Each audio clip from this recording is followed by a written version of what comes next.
right, good evening everyone.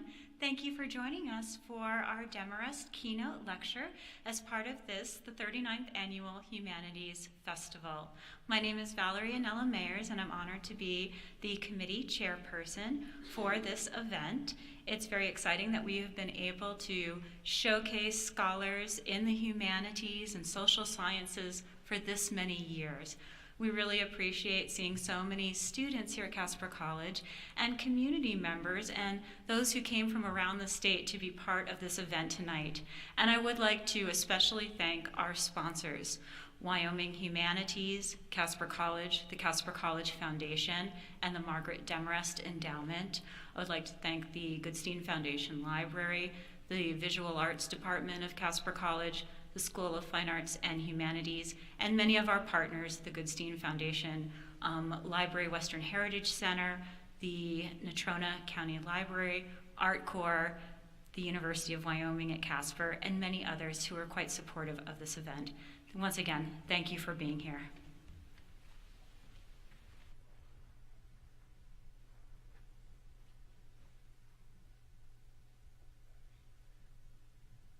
Good afternoon. I'm Millward Simpson. I serve on the board of Wyoming Humanities, and today I have the distinct pleasure of introducing the Margaret Demorest Lecture. Margaret Demorest was a much beloved professor of English and a noted Shakespeare scholar who taught literature at Casper College for 25 years. And the Casper Humanities Festival was established upon her retirement in 1985 as an enduring tribute to her love of learning and her search for truth. The three purposes of the Demorest Lecture are to encourage scholarly research in the humanities, to encourage vitality in the teaching of the humanities, and to recognize the value that the humanities have in our lives. I can think of no more fitting individual to help fulfill these three purposes than the person I have the privilege to introduce this afternoon. Dr. Susan Rogers is the director of the Berklee Music Perception and Cognition Lab at the Berklee College of Music. She holds a Bachelor of Science from the University of Minnesota and a doctorate in psychology from McGill University, where she studied music cognition and psychoacoustics. For 2 decades prior to her science career, Susan Rogers was one of the world's few women known for her work as a record producer, engineer, mixer, and audio technician. Among her career highlights included serving for 5 years as staff engineer for legendary recording artist Prince. She has been the recipient of the Distinguished Faculty Award at Berklee, a Grammy Foundation Research Grant, a Newbery Comics Faculty Fellowship, and she is a 6-time Grammy nominee and 3-time Juno nominee for recordings as an engineer, mixer, and producer. Her book, This Is What It Sounds Like, What the Music You Love Says About You, co-authored with Ogie Ogas, was released in 2022 by W.W. Norton. One of the reasons I am so excited to have the opportunity to introduce Susan is because I'm a musician. And as all of my colleagues are aware, I consider myself one of Prince's greatest fans. I'll never forget as a college student seeing the video for 1999 on MTV and then going immediately and buying the double album. I played it over and over, and I don't know what happened because I didn't have an ear for soul or funk or R&B, but for some reason something just clicked in my brain and I realized that I loved this music. The humanities has been defined as those disciplines that study the expressions of human beings as a means of exploring and revealing what it means to be human. They challenge people to self-reflect, think abstractly, and create. In short, the humanities attempt to understand the human condition, its mysteries, and its paradoxes. Why do we love the music that we love? What does that say about us and our sense of self? And why is our love of music a conduit to our own creativity? Helping us to mind these mysteries and paradoxes using the power of science is the worthy humanistic enterprise at the heart of Susan Rogers' work. Please join me in welcoming Susan Rogers.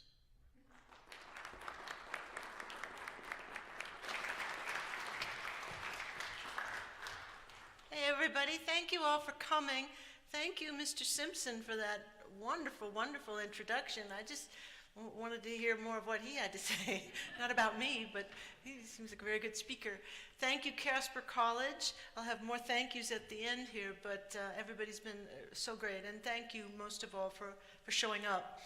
As I get into the heart of this lecture, what I'd like you to do is be thinking about a lifelong love. I'd like you to be thinking about a record that you fell in love with, perhaps at first listen, but a record that you've never stopped loving, that for some reason just did it for you. I will argue that that is your musicality. That's the music of you. Now, isn't that amazing how people walking around with brains just like ours will get inspired and they'll sit down at their instrument or they'll pick up their guitar and they will craft a song. They'll write some lyrics and they'll get in the studio and they'll perform it. And it's coming out of their heads. And then it goes into yours. And on some level you think to yourself, yeah, that's me. How does that happen? It happens in the visual arts, it happens in books and movies and television, and it's great, we love it. What would we be without the humanities, without the arts?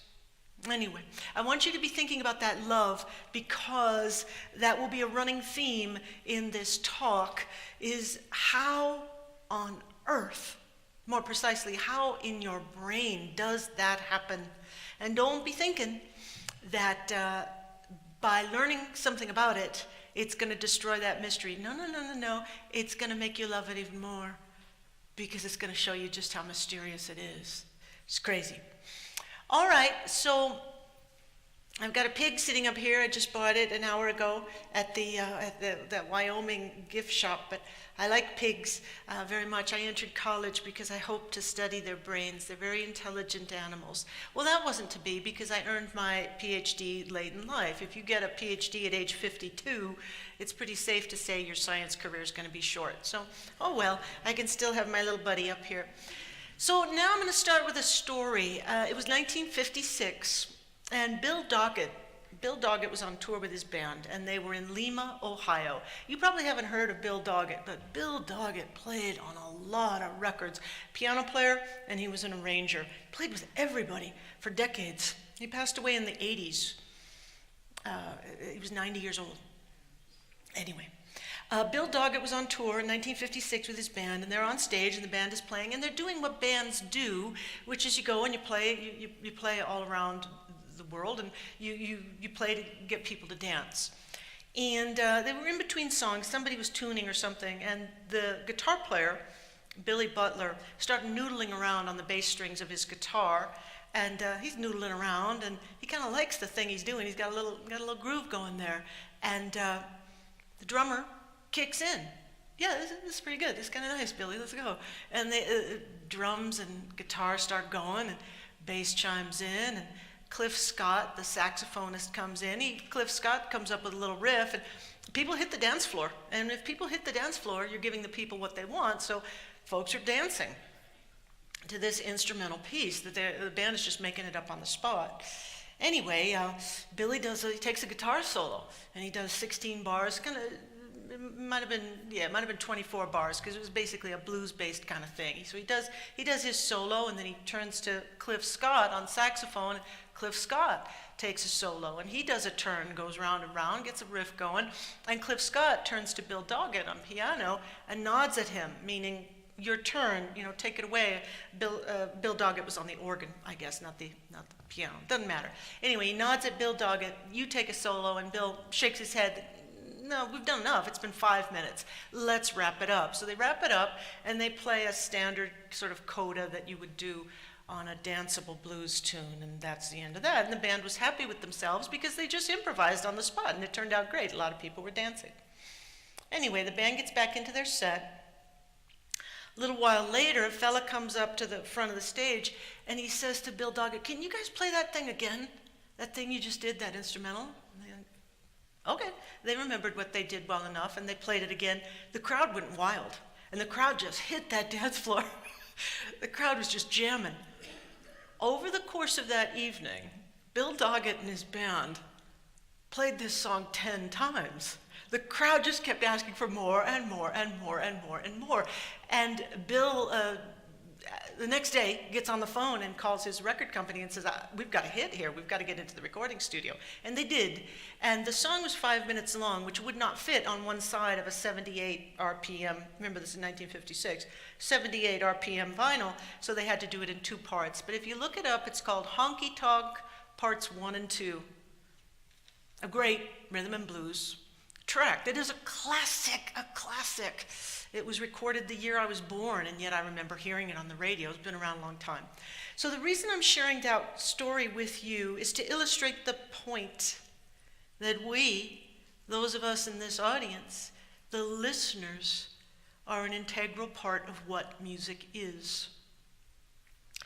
Music only gets to be what it is when it leaves the musician's brains and fingers and vocal cords and enters the minds of listeners who then decide what to do with it or not.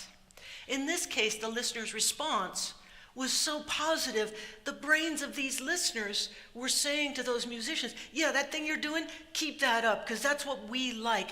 That functions for us. And of all the art forms, it has been said that music is the most utilitarian, it's the most functional. So we modify the form of our music to serve the function that people need music to perform for them. In this case, it's people dancing, and everyone knows we flirt on the dance floor. That groove was just right for how people danced and flirted with their bodies in the year 1956. It was performing a function. So we listeners are part of the lifeblood of music, and without our responses to music, without our buying music, going to concerts, following people's videos, or streaming their work, without that, music doesn't happen. That's why this is subtitled or titled, The Music of Listening is the Music of You. So I'm going to establish my credentials very quickly and then go into the topic that I wrote about in the book. As Mr. Simpson said, I started my career as an audio technician, actually, in Hollywood, California, 1978, repairing consoles and tape machines in the recording studio. That's not an obvious choice for someone who wants to be a record maker, but it was the right choice for a woman. There simply aren't that many women in the technical roles making records. There are more, but it's pitifully low. So women as engineers and record mixers, and heaven forbid a woman should be a producer, you just didn't see it in 1978. But the tape machine does not care whether or not you have a Y chromosome. If it needs to be repaired and you have the schematics and the toolbox and the oscilloscope, and you repair it, job is done. So I started as a technician, and it just so happened I was working for a band called Crosby, Stills and Nash. If you're young, your grandparents will know them. I was their studio technician, and in 1983 I got the phone call that would change my life. I learned that my favorite artist in the whole world, Prince, was looking for a technician. I'm your girl, because he liked working with women. He liked outsiders. Anybody who didn't fit the norm was going to be tops on the list for Prince. He hired me as his technician, and we got right to work. And he moved me from the technical role into the engineering chair. The first record we did together was Purple Rain. We did Around the World in a Day, and we did the Parade album and Sign of the Times, and all of the other records that he did, The Time and Vanity 6 and Sheila E., all the things we did, going on tour and making movies and everything. So I was with him for a good long stretch. It was 4 years, but we did 15 years worth of work in 4 years. Then I left him, came back to Los Angeles, and worked on, these are just some of the records, but I was an engineer, working with some great producers on some. I was a mixer on other records. I was a producer engineer on still others. And I had a great time doing it. Then, in 1998, young people, you're not going to want to hear this. Sorry, it's not my fault. Back in the 90s, we sold records. We didn't download them for free, we sold them. And when people bought them, if you were a producer, you got a royalty check. People bought your records. You get a nice 6-figure royalty check. And then, all right, young people, you might want to cover your ears. 6 months later, you get another one. If you have a hit record.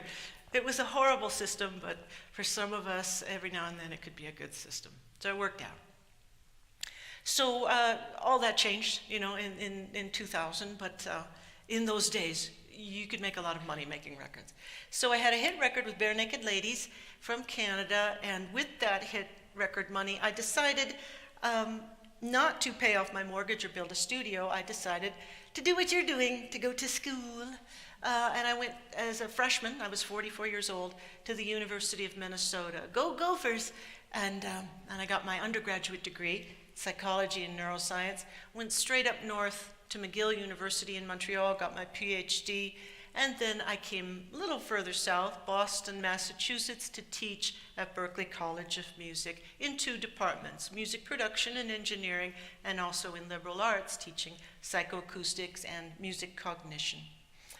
Then in 2019, I was invited to write a book. I was invited to write a book on music, which I'm a non-musician, so that wasn't going to happen. But what I could write about is something I've been doing my whole life, listening. I'm born to be, I believe, a musical receptacle. I'm good at listening to music. And that sounds kind of weird when you think, if you say I'm a professional listener, it's like saying I'm a professional who looks at things. There it is. It's right there. But sculptors are professionals at looking at things, and so are painters, and record makers are experts at listening to music. So I wrote this book hoping to pass the microphone to the people who don't get to say what music is very often, to the non-musicians or musicians who are music lovers, who might not do it professionally. But for these people, like me, it feels like music is just flowing in your veins, like it's always been there. I'm addressing that. So now on to the body of what I'd like to talk about.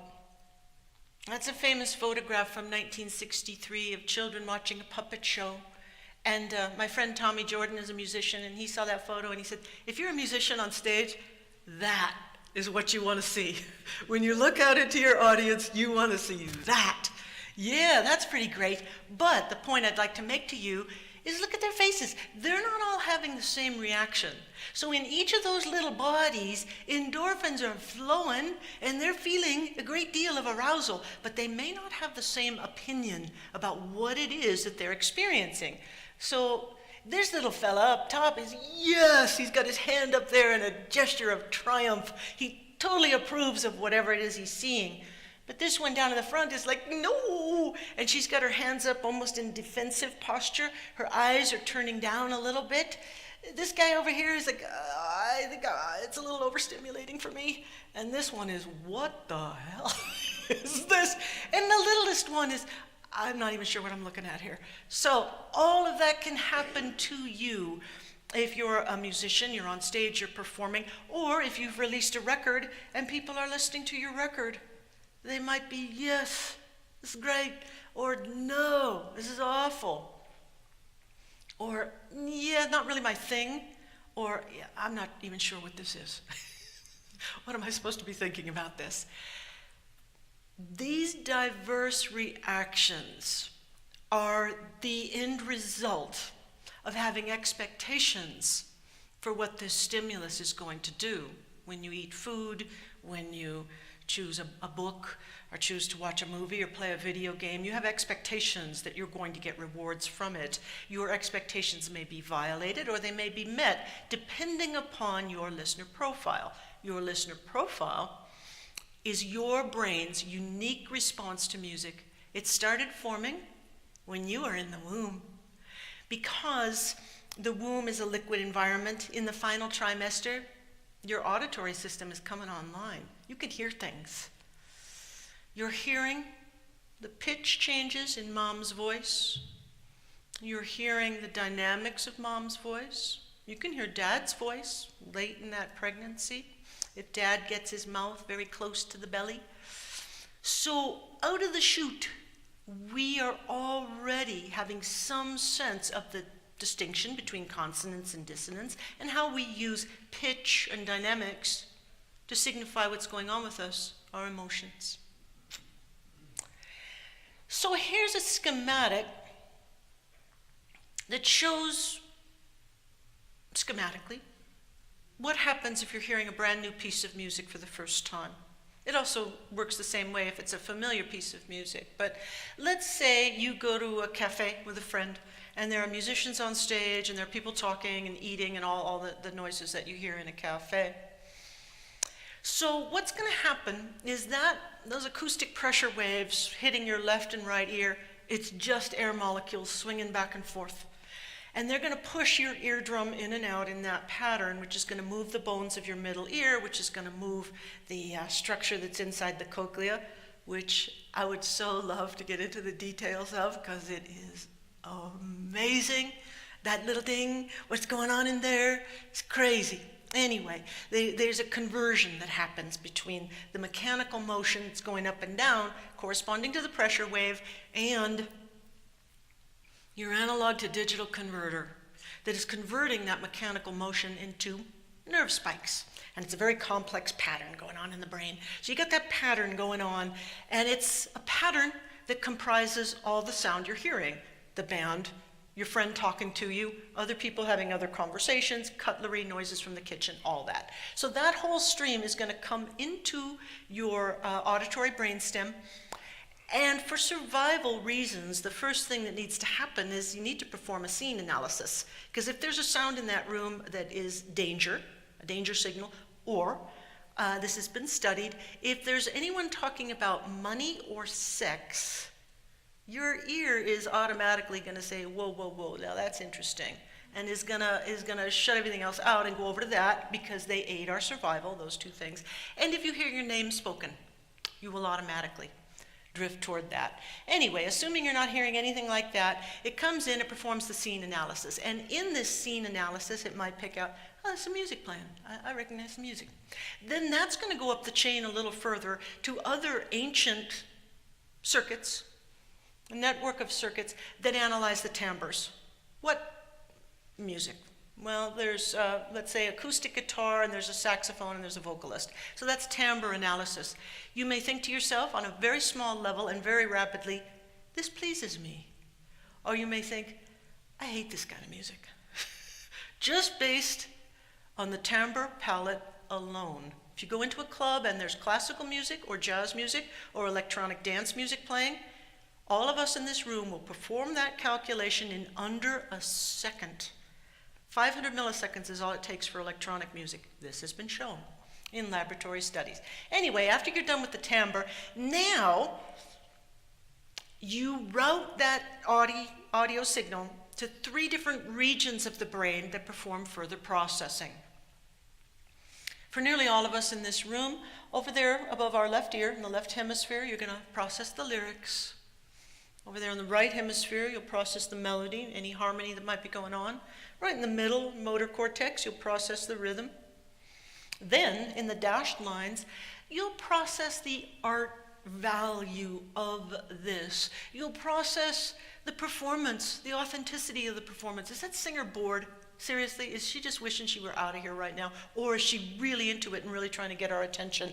Do I approve? Do I disapprove? We're constantly judging. The novelty of it. Is it innovative enough for your taste, or is it traditional enough for your taste? And also we'll process the realism or lack thereof of it. Maybe the saxophone player has one of those, I don't know, some MIDI saxophone, and maybe it looks like a saxophone, but it's made of plastic, and it belts out sampled sounds, and you'll think, I do not approve. Human brains are always judging. We are always judging. We survived to be judgmental. Don't criticize yourself for judging. What you should criticize yourself for is believing that you're right, because you might not be. But judgment, it's automatic. It's going to happen.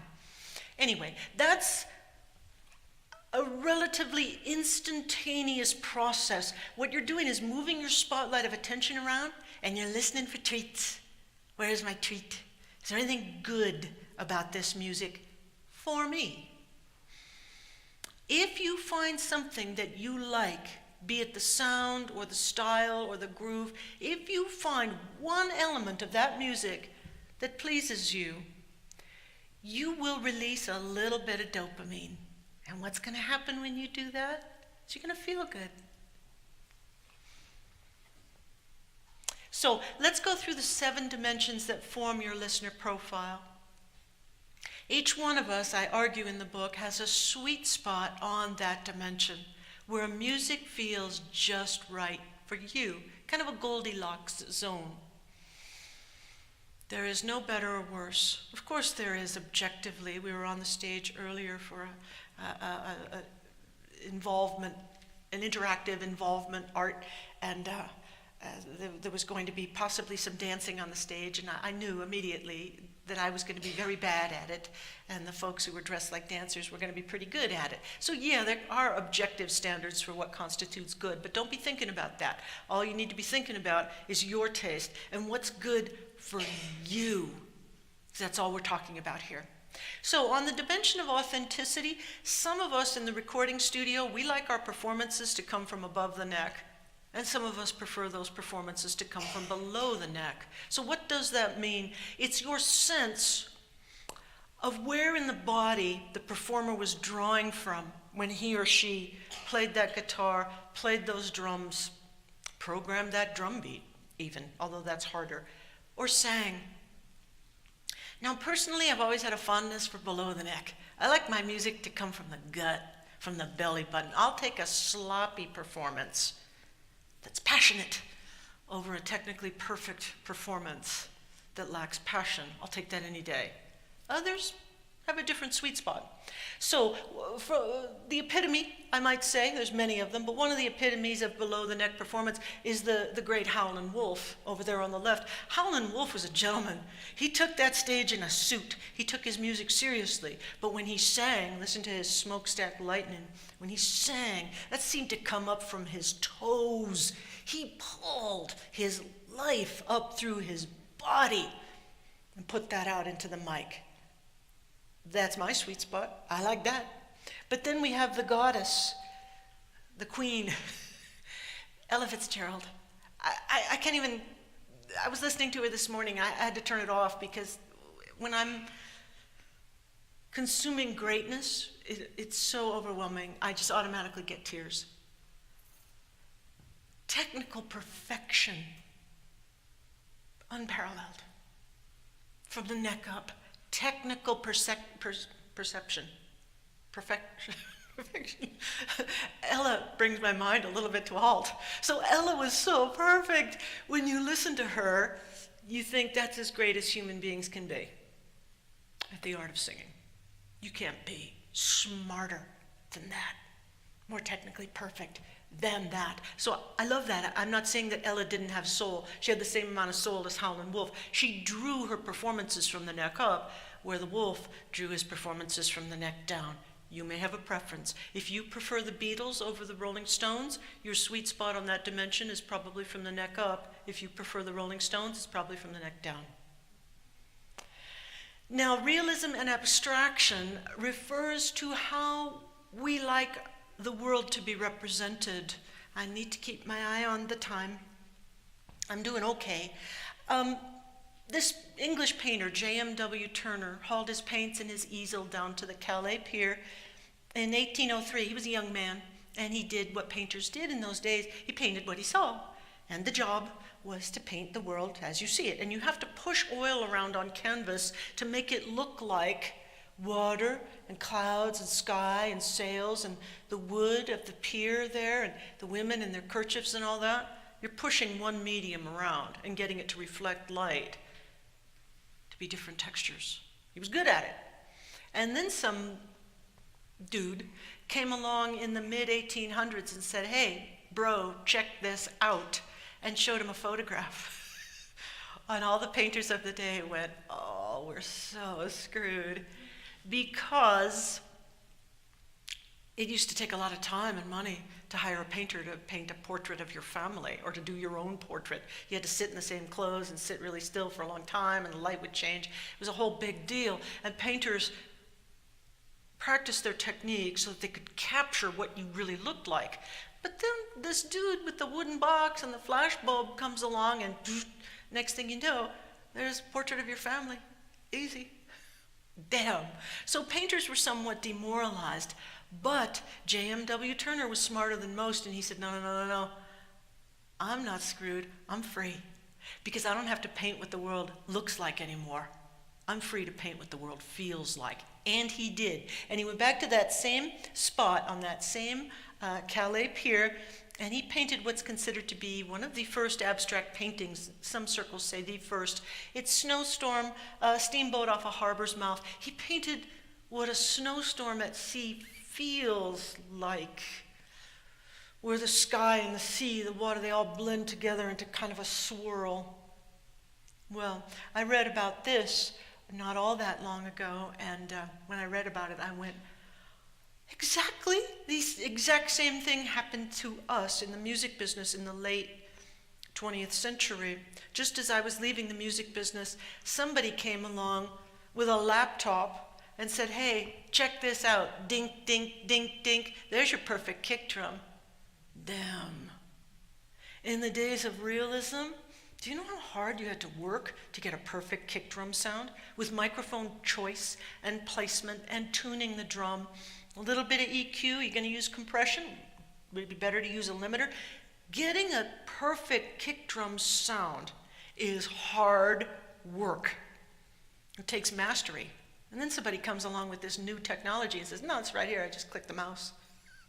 So many of us from my generation, the recording engineers who practiced realistic craft, realized, oh, we're so screwed, because now anybody can get great sounds. It's right there in the box in your sample library.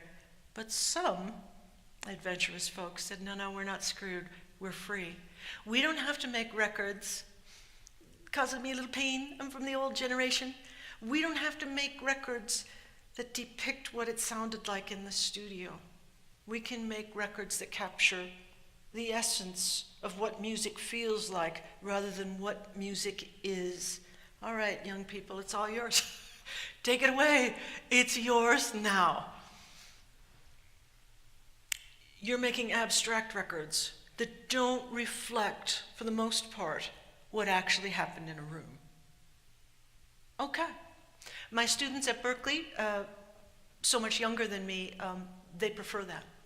I prefer hearing realistic records because I want to picture the band in the studio. I want to know what it was like when they were there making that music. But my students don't. They want a concept of music that is different than the technique of music that I valued. There's no better or worse. It just is what it is. And then the third and final aesthetic dimension is your appetite for novelty versus familiarity. This is going to be different depending on what the domain is. In fashion, you might be conservative, and yet you might really like your art movies. You might be adventurous in movies, but conservative in how you dress. You might be adventurous when it comes to food, but very conservative when it comes to, I don't know, sports. Maybe you're riding a skateboard or something like that. You stay away. So when it comes to music, if we put record consumption, by record I don't mean vinyl, I mean recorded music, streaming, anything. So music consumption on the y-axis, novelty and familiarity on the x-axis, we all tend to have a sweet spot. The music that sells the most is so-called pop music, which is short for popular.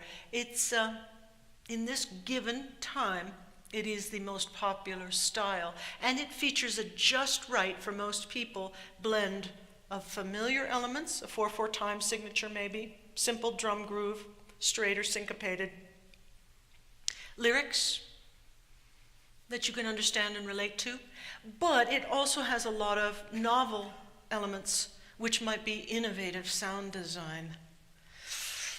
So it blends some familiar, some novel elements. Now, many of us, and I'm of this group, we like our music on the right side of the bell curve. I'll go for innovation any day. I'll take Sun Lux, 100 Gex. I'll take King Gizzard and the Lizard Wizard. just because I love that innovation and it gives me a treat.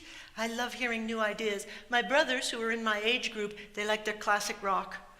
They're on the left side of that bell curve. So anything that has a familiar form, be it bebop jazz or disco or classic rock, is prized not for its new ideas, it's prized for its technique.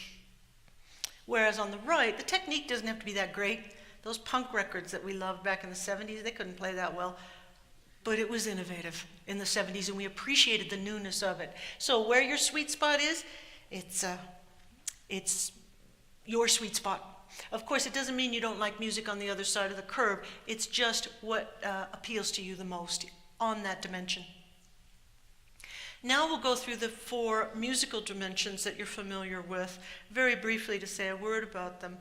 Melody, as I said earlier, starts forming in the womb because you're hearing what other species hear, which is the voice used by conspecifics, people who are people, animals that are the same species as you, how they use their voices to signal either, here's what's going on with me, like when a dog growls, that dog is saying, yeah, I'm not feeling too welcoming right now, so I'm using my voice to let you know, don't come any closer to me.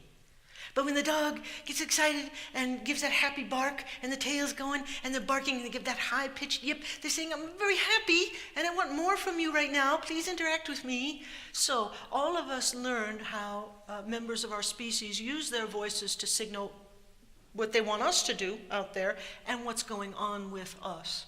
So our brains and the brains of dogs. This has been shown in fMRI studies, which is amazing to think that a dog can be trained to lie still in a scanner for 1, 2, 3, 6-minute runs. Try getting a toddler to sit still for 6 minutes. Dogs will do it. Dogs are the best. They'll do it if they know what you want and they get treats and praise, they'll do it. Anyway, our brains, ours and the dogs, process information in the fast processor, which just happens to be over here on the left. And we process melody and harmony in the slow processor, which is over here on the right. So your words, think over here, the emotional intentionality behind your words on the opposite side. So you might want to try this, although it's not going to work out for you. You could talk to your dog and say, you're just the worst dog in the world, and I'm going to take you to the shelter and have you killed. Dog is smart enough to know that some of those words, they might recognize shelter, they might recognize killed. Don't go with your tone of voice.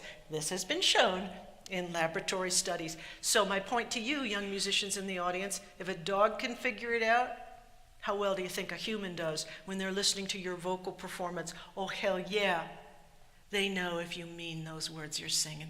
They know what's going on with you. So your vocal performance has to be more than just hitting those pitches right, getting those words right. You've got to put that intonation in it in such a way that someone who does not speak your language knows what you're talking about in that song. If you've done your job right, that will work.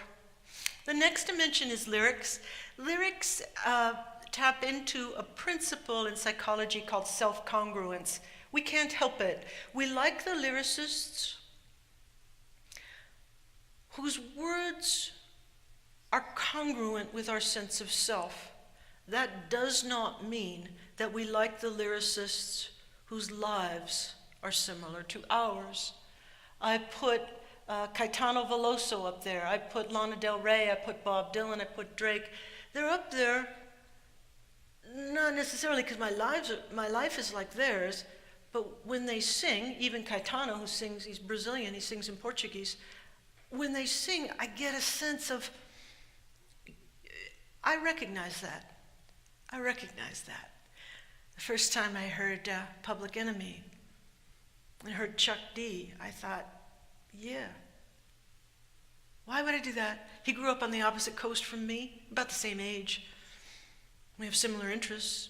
He's a black man, I'm a white woman. He's from the East, I'm from the West. How come I could hear his words and think to myself, yes, you're speaking from me. It's a great mystery, but inside ourselves, our sense of self, we don't have just one self-image. We have a complex self-image. And when we listen to music, it has been said, we don the clothing of the person singing to us. I love Lana Del Rey. I am not that woman. I couldn't be further from her. But inside, I feel like I've got something in common with her, and I like that feeling that I'm a little bit like her. So that's self-congruence, and why we like the lyricists that we do. Rhythm is the easy one. It's the very first musical behavior that spontaneously emerges in people. When we're little toddlers, the little toddlers, they hear a groove, and presuming they're not beat deaf, circuits in their brain automatically, without any training, extract a rhythmic pulse from that music. And then, the most exciting part, their little bodies want to join in. Why would that be? Only humans and some members of the parrot family actually will spontaneously move to music. It is thought to be related to our capacity for learning to use our voices to mimic others. Only humans and members of the parrot family do this. So when we hear other people making a groove that goes like this, when we're that age, we feel like, I wish to be a part of this. And we'll start moving our little bodies up and down. We don't have the motor control to be able to clap in time. That takes a little bit longer, but it comes with time. So when you listen to the music you love in any style, be it classical, be it jazz, be it anything, there's gonna be certain grooves that feel to your body like, as Prince used to say, the street where you live. That's your pocket, that's your groove. That's you. And then the last dimension is timbre. Timbre is how things sound. And when you're in the recording studio, you might say, we got to change the beater on that kick drum pedal because it's the felt beater, and I think I'd rather have more attack. I'd rather have a wooden beater. Or I'm going to change the mic on that guitar cabinet. I think the tone is great. I just think I got the wrong mic on it. Or I'm going to swap out this guitar. Let's leave the Strat in the case right now. This is one for the telly. What are we doing? We're saying that sound is perfect. That other sound, no good. Won't work for us. Not on this song anyway. So timbre is how things make sound, and we start experimenting with the world from the time we're very, very little to figure it out. So you're sitting there in your high chair, and you're finished with your little sippy cup, and you take that plastic sippy cup and you fling that thing. And it hits the linoleum floor and it goes dook, dook, dook, dook, and right away you're hearing a plastic hollow object makes a hollow sound that goes dook, dook, dook, dook, and you're getting a little bit of rhythm, you're getting a little bit of melody, you're getting lyrics when mom screams at you. So you're getting all the beginnings of music. But if you get your little paws on a glass and you send that thing flying to the ground, it makes a very different sound. You've quickly learned that a different texture makes a different sound when it connects with the floor, and this crash is going to have a very sharp attack. It's going to shatter. It's not going to have any sustain. And mom is probably going to scream something different. So we experiment to learn about timbres. We all have our sweet spots. Musicians in the room, you know this. We all have the tone that we love and think is divine. Another tone might be close, not quite that. Yeah, not so good. We are judgmental human beings. So to wrap this up and then get to your questions, this is just a schematic that's not exactly accurate, but it's just to illustrate the point that inside of us, we have a constellation of at least 7 sweet spots for elements of recorded music that can deliver us a little hit of dopamine, give us a little treat, and all you need is one. Which is why nearly all of us have very broad taste in music. We have a pretty diverse music library, most of us, if we like music in particular, because some of our records are chosen for their rhythm, some are chosen for their lyrics, some are chosen for the genius of their arrangements and their composition, some are chosen for their innovation. Some of our records might wipe us out on 2 or more of those sweet spots. So imagine just the bidirectional dimensions that are the aesthetic dimensions, above the neck versus below the neck. The little hearts represent what you love, and the little record symbol symbolizes any record you might be listening to at the moment. But let's say, yeah, it's close enough. It's right, it's kind of smack in the middle. It's not that gut-busting blues, and it's not a cerebral performance. It's right in the middle. That's close enough for you. Maybe you like realism in your records. This is an abstract record, but yet that's okay. Maybe other things appeal to you about it. Maybe you like novelty in your music, and this record is innovative. That's going to be close, and your inner listener profile is going to say, yes, this pleases me. I like this record. Now, the musical dimensions are, of course, not bidirectional. There's more than one kind of melody and more than one kind of timbre, of course. So think of those as more spherical than just unidirectional with 2 points on an axis. Anyway, if this particular record is right on your sweet spot for the groove, you're going to continue listening to it. Because you got that, you're thinking, all right, this groove is working for me. How about the lyrics? Lyrics pretty good, actually. The sounds they chose, yeah, I like it. The melody, no, it's not good. Maybe you like a sweeping, soaring melody, and this is a more monotone melody that just kind of goes like this. Maybe it's a really rhythmic melody. Okay, fair enough. You don't need that to please you, because you're getting your treats from some of the other dimensions. This is why we are all unique listeners. I hope that as you think about it a little bit more, maybe listen to it when you go home, the record that you love, scan your spotlight of attention around those dimensions and ask yourself, what is it that I love about this record? So when I was writing the book, I asked some beloved students and some colleagues, one family member, describe for me a record that you fell in love with at first listen. Describe why you love it so much.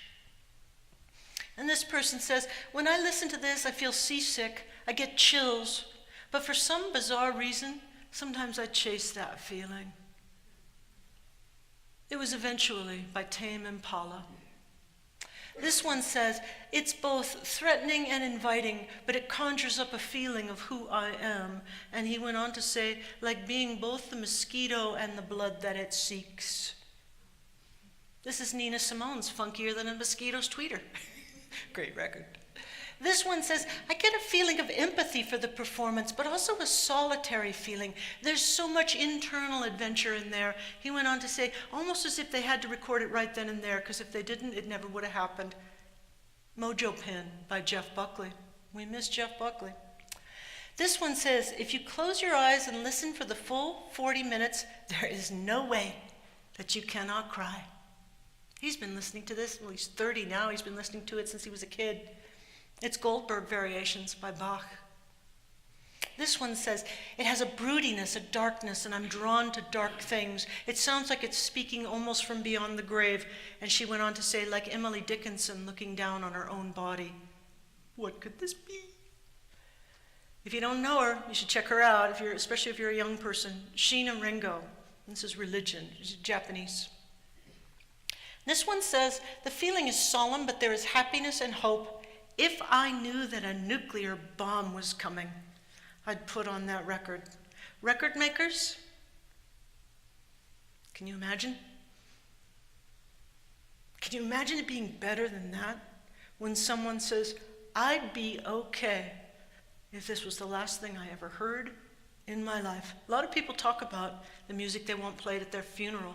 Think about what you'd like played on your deathbed. What would you like the last music you ever hear to be? That's what this person says. What could this record be? It's Broke Down Palace by the Grateful Dead. Now, I laugh because this, and none of these records, artists I admire, every one of them, but none of them gives me that feeling. I'm like those kids at the puppet show. I'm not I mean, I like all of these, but none of them give me the feeling of ecstasy that these records give these listeners. This is why falling in love with music is like falling in love. Face it, You know it. Everyone knows it. Your sweetheart is not perfect. When you first meet them and fall in love, they seem perfect. After you get to know them for a little while, yeah, no, they got their flaws. And it's a good thing that they do, because if they walked in the room and they were actually perfect, everybody would be vying for their attention. They're not perfect, except in your eyes. They're perfect for you. They're a good match for you, and you will overlook their flaws because they're a perfect match for your profile of what a romantic partner should be, just as your favorite records are for you. They are not perfect. No one will agree on that. But they are perfect for you, ergo, they are reflecting your musicality. That is the music of you. So if you like this sort of thing, my psychedelic camouflage book with the groovy cover is in the middle, and that talks about these things. But my doctoral advisor, one of them was Daniel Levitin, who wrote This Is Your Brain on Music, which became a huge bestseller 20 years ago. He also talks about this. And then there's the marvelous Nina Kraus at Northwestern University. And all of these books are written for the layman. You don't have to have a psychology degree.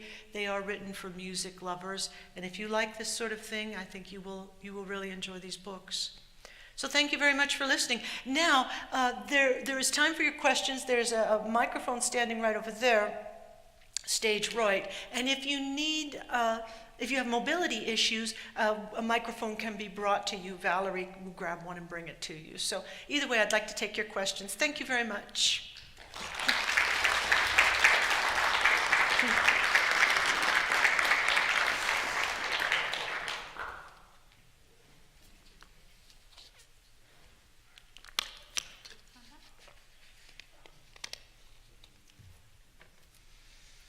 And especially questions from you music makers. If you hope to make music for a living, I would really appreciate your questions, because there's a lot for you to know.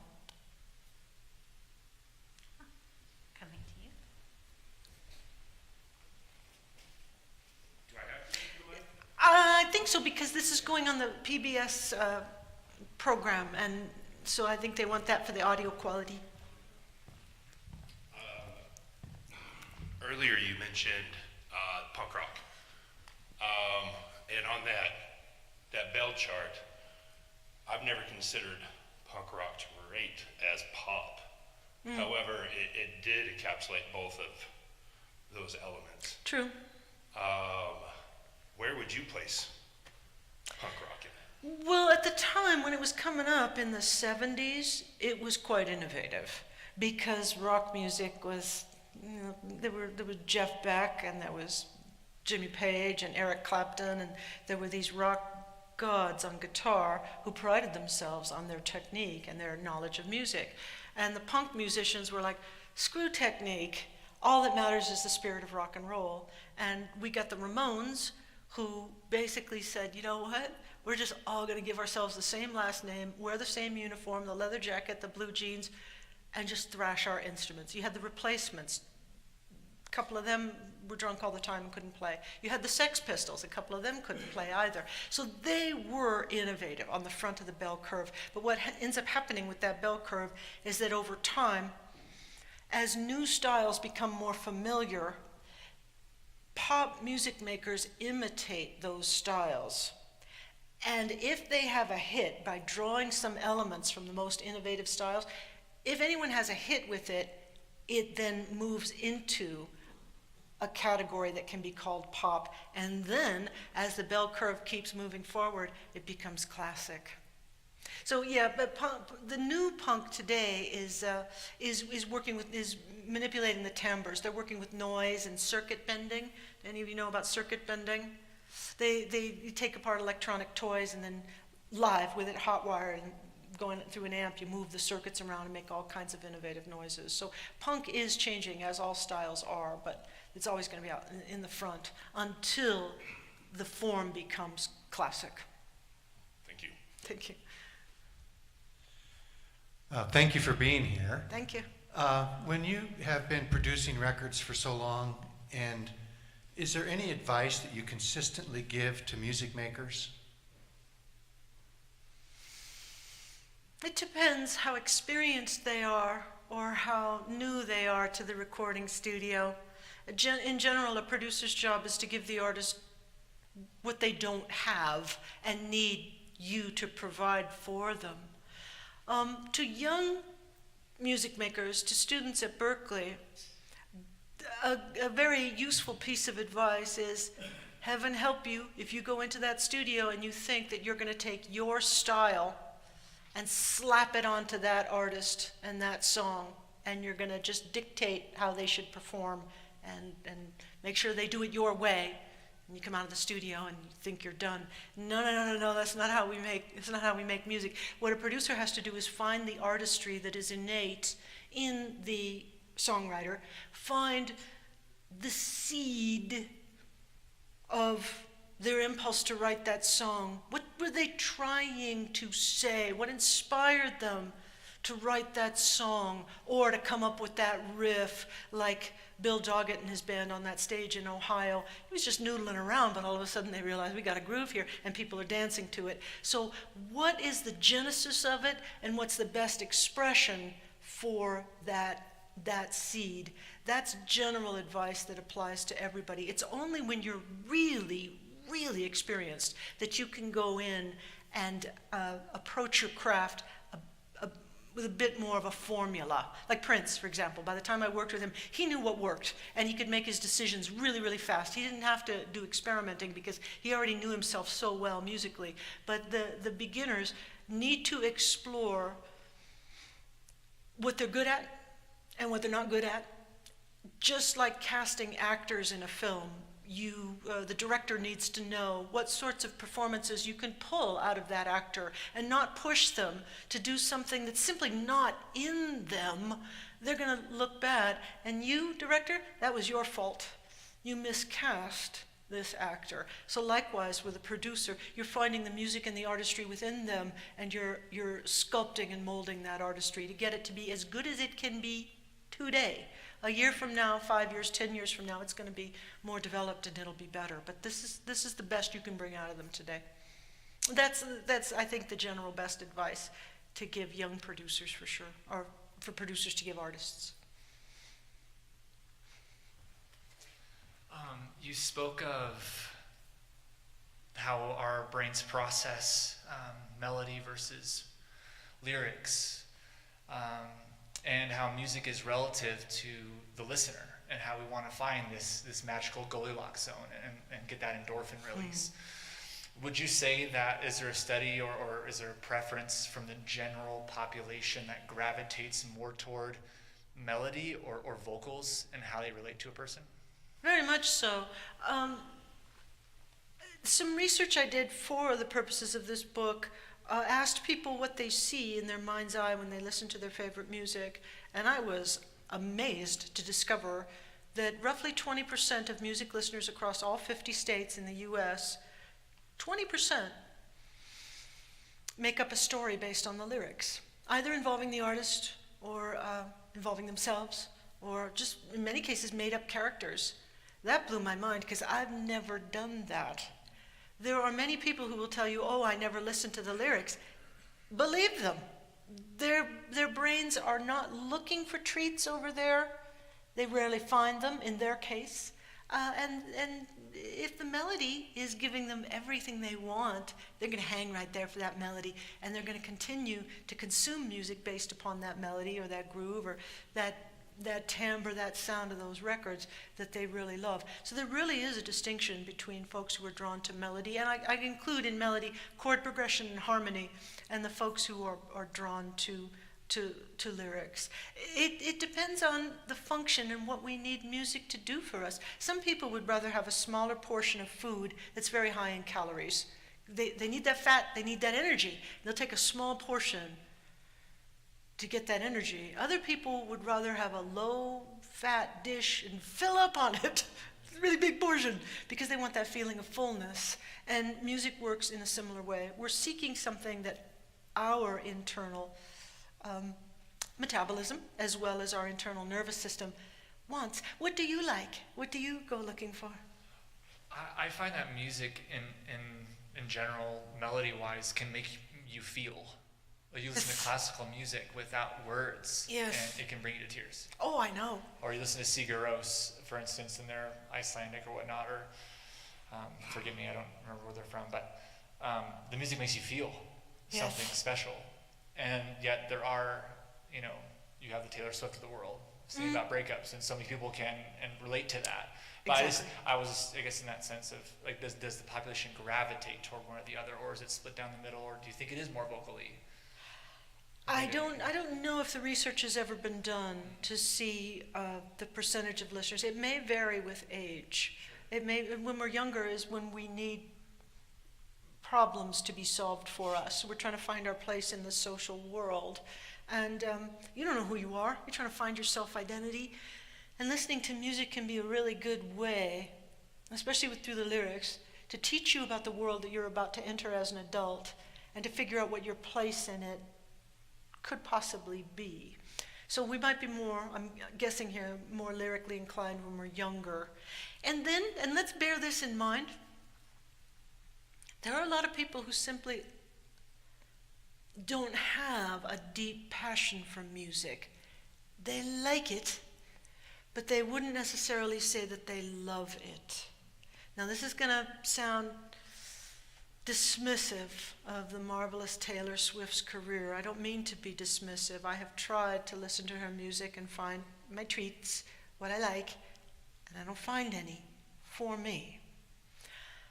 Her massive popularity, I am guessing, is not necessarily due to groundbreaking musicianship. I am guessing that the massive popularity accounts for a lot of people who maybe don't have a very big music library and don't have adventurous taste in music, but they hear those lyrics, they see her image and the whole package that goes with her, and they say, I relate to you. That's the music of me. There is nothing wrong with that.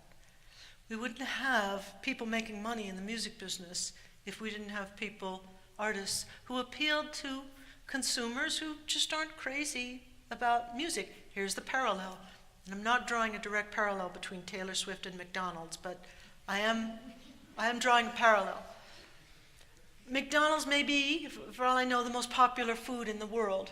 Is there anyone who really knows food that would say that McDonald's is the best food in the world? It's unlikely. So something which is very, very popular may be great. It also may be extremely functional, as McDonald's is, because it's salty and it's fatty, and it gives people exactly what they're looking for in that moment. You can't argue with that. Don't blame McDonald's, don't blame Taylor Swift. We are human beings, and this is what we like. And if you don't like that, fine. Let them like what they like, and you like what you like. So, welcome.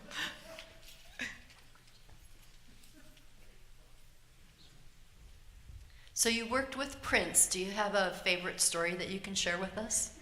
Oh gosh, I've got so many. Oh, geez, he was funny. This one just popped into mind. So we were at rehearsing in the warehouse, and Prince didn't eat much. He's a little guy.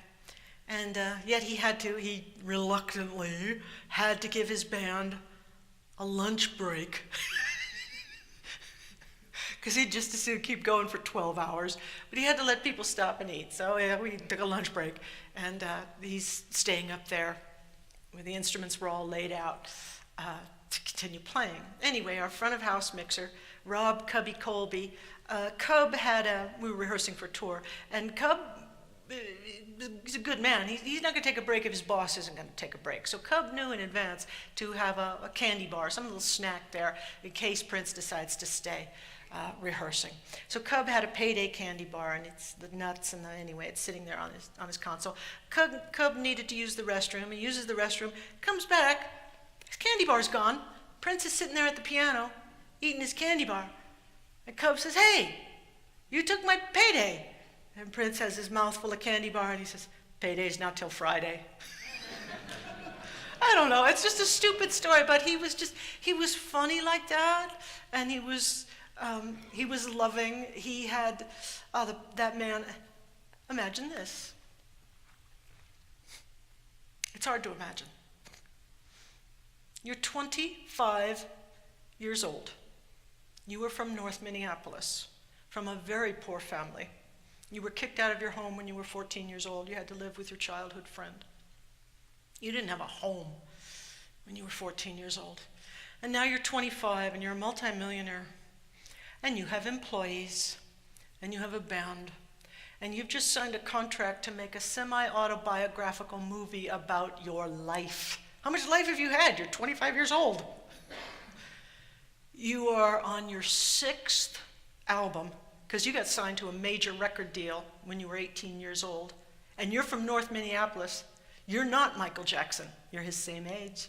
But you didn't come up through a system with Berry Gordy and Diana Ross and Stevie Wonder and Marvin Gaye, all teaching you how to be a pop star.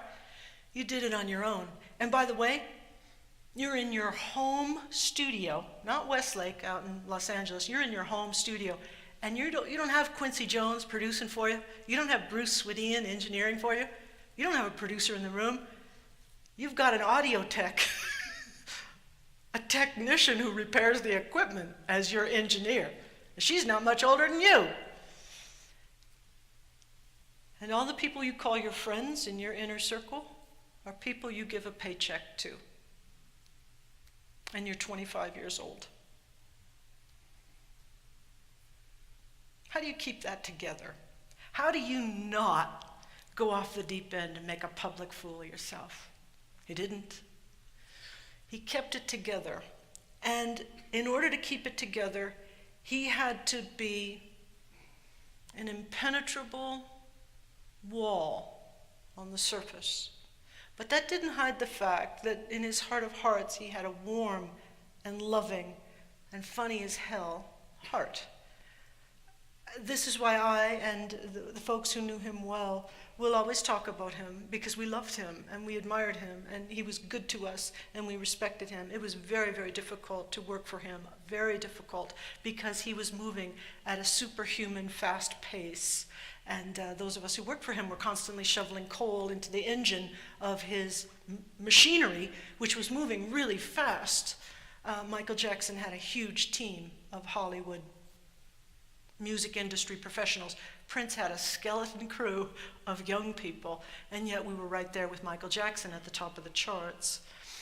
And that was due to Prince's leadership abilities and his work ethic. So yeah, a warm heart wrapped in tremendous self-discipline in order to be the person he had to be, to keep that train running. Thank you for being here. Thank you.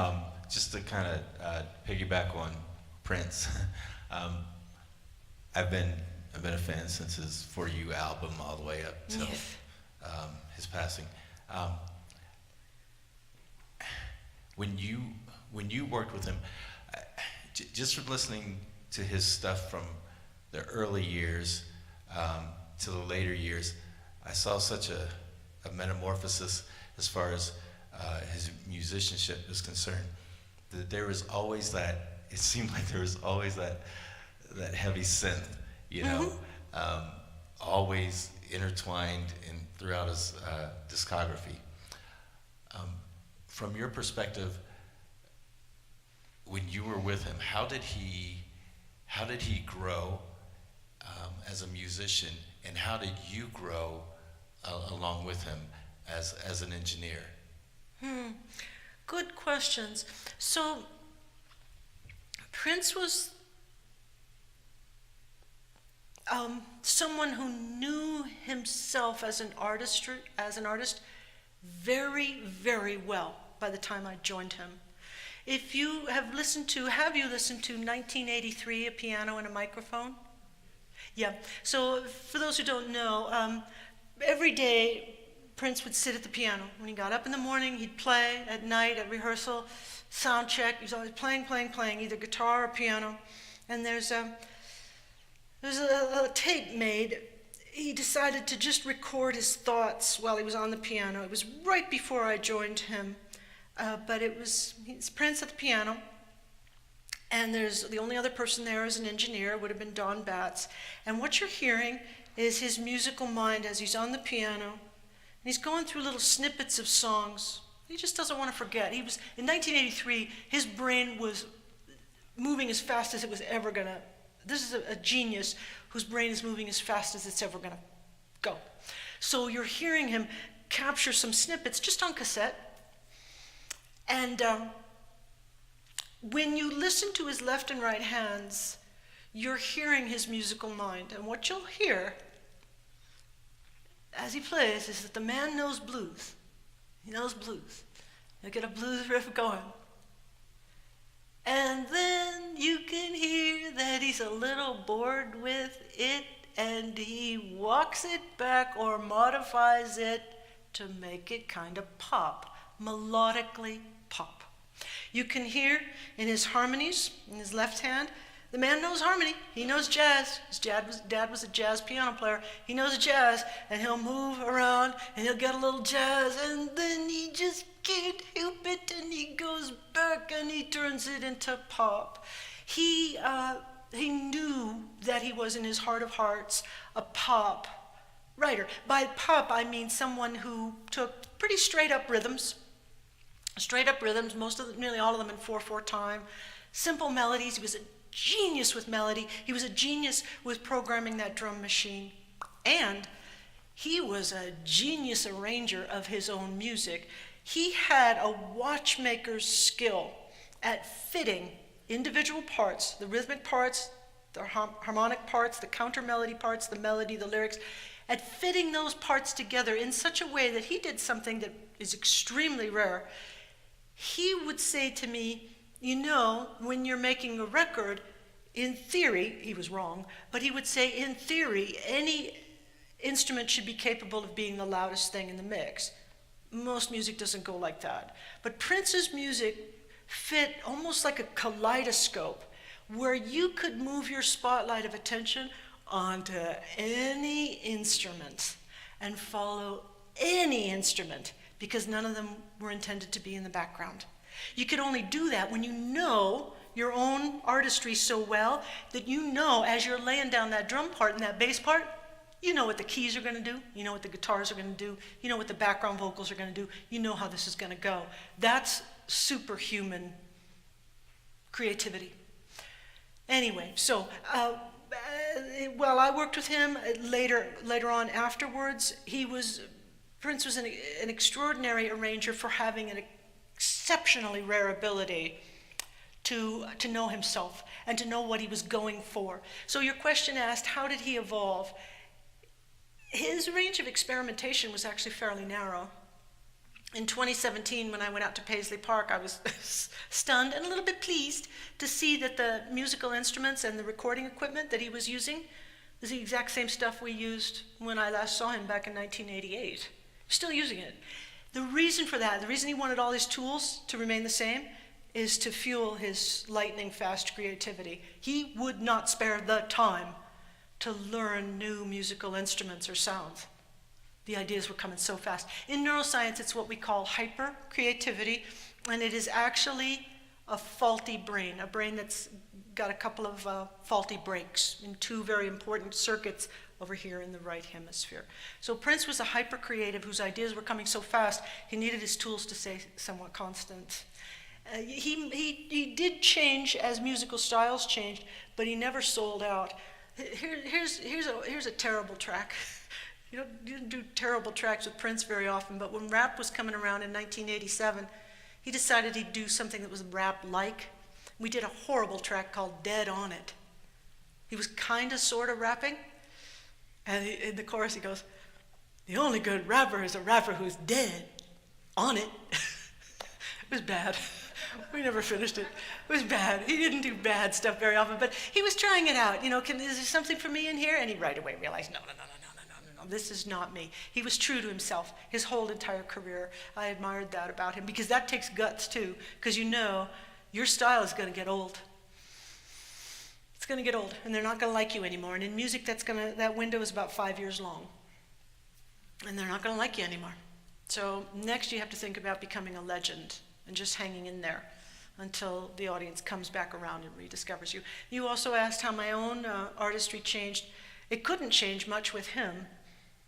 I had to learn his sound and give him his sound. That was my job, is to facilitate his creativity. And after I left Prince, the only sound I knew as an engineer was his sound. And I was really struggling in my career because his sound did not apply to other people's music, did not apply to how other people, most people, arrange their music and think of their timbres. So I had to find my own sound after Prince, which I ultimately did, always influenced by him, but yeah, I found it after Prince. Any more questions? Well, I thank you so much for coming. I really appreciate your attention. Thank you. And I hope you're thinking of that song that you love. I wish we had time to hear about all of them. Thank you.